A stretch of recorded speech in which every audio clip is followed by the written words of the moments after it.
If you get a conventional thermostat, you can still see the faults here. Okay.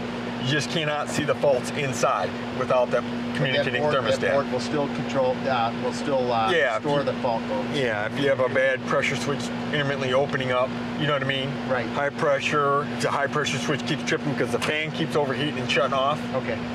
You can still recover that from here. Okay. You just cannot recover it from inside at the thermostat or at the furnace if it's not hooked up to communicating. It looks like, according to that legend, that the yellow is the only one that does any flashing. The other two lights will either be steady on or steady off. Yes, and every manufacturer model will be a little bit different. That's why you need to look at the legend for the description of it. In this particular model here, if it's all communicating, or if you change a part, you have to push the learn button, so they will learn itself if you change a part, or if you're hooking it up to a system, so they will all know that it's there. Now, will this board hinder you as far as what you can put in? Like, do you have to have the exact motor, or can you use a rescue motor, or? Oh no, you'd have to use a factory motor. Yeah, you couldn't use an aftermarket. Same like thing with the capacitor. Would you have to put in? No, the capacitor you could use an aftermarket, off-the-shelf capacitor. Either this one here is a dual capacitor. You could use two singles. It isn't going to make a difference as long as it's the same microfarad in the voltage. What is the capacitor rate again? Just FYI. I can't see it. Okay, I got to turn it around. Yeah, don't worry about it. I'm going to say it's a 5 and a 40. Okay. By the sticker, it's a 5 and a 40. Okay. But the condenser fan motor is factory motor only. Yep. What kind of fan motor did you call that? The condenser? High efficiency, constant speed. Is that a DC motor, Jim? No.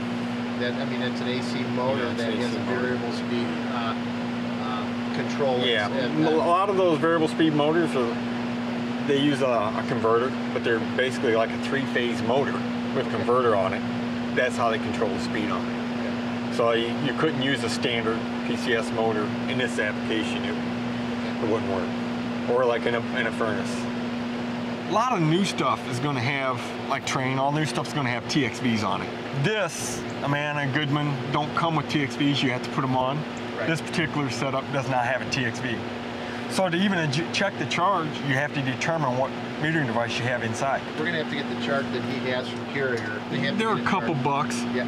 It's the same superheat R22, any refrigerant is what you're using. Okay. So you don't have to buy the R22 chart. The only thing it's going to affect is the pressure rating for the airflow down here at the bottom. Okay. But to determine superheat, it's all the same. So you can buy just the one chart to determine your superheat. And the toughest part is about, like, if you're determining your pressures for proper airflow and stuff like that, then that's going to get you off. You'd have to have it, because the pressure is going to be much different. But as far as determining the superheat, it's going to be the same for R22. Yes, it is for the... yeah, 410A. Yep. 410A, okay. It's going to be the same. So we're going to get a superheat calculator chart for everybody. On the installation diagram for operation, they got that fine chart with that arc, with that scale. A lot of times it's faded, you can't see it, or it's so small. Got to have a magnifying glass to see it, so this makes it much nicer to determine the superheat and subcooling.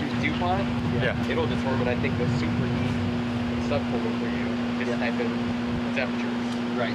Yeah, but you got to determine what the wet bulb is. Right. Yeah. The wet bulb is... You got to know what that reading is. The wet bulb temperature is the critical factor that and to determine the superheat. So he's going to show you the wet bulb. Okay.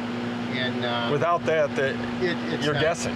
Yeah, you're guessing. Okay. So that's basically an electronic sling cyclometer. Exactly. It's a sling cyclometer, but it's because the superheat, depending on your wet bulb and the temperature, it could be anywhere from 8 to 30. Right. Without. And you aren't going to know without a chart. Yeah. Now. Wet bulb is humidity with moisture. Yeah, with the temperature. Yeah. The wet bulb, even with my gauges, you're not going to get the wet bulb unless you have a...